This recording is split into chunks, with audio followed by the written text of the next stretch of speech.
Кім күшті?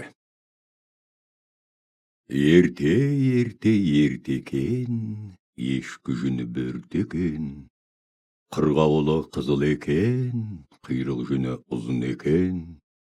Қырғауылы қырқылдап, жалтырмызға сыртылдап, ал шая келіп қоныпты, шат айырылып қалыпты, қисая жатып қырғауыл, онда мұздан сұрапты. Мұз, мұз, сен неден күшті болдың?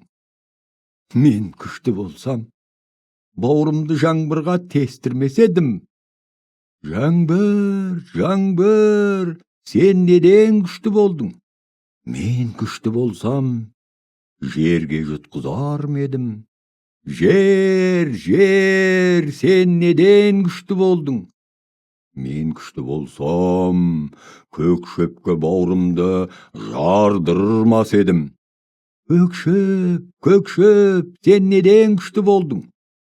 Мен күшті болсам, көк тоқты мойнымнан жұлқымас еді. Көк тоқты, сен неден күшті болдың? Мен күшті болсам, көк шұнақ қасқырға құйрығымды жұлқытпас едім. Қасқыр, сен неден күшті болдың? Мен күшті болсам, көк мылтыққа құйрығымды ойдырмас едім.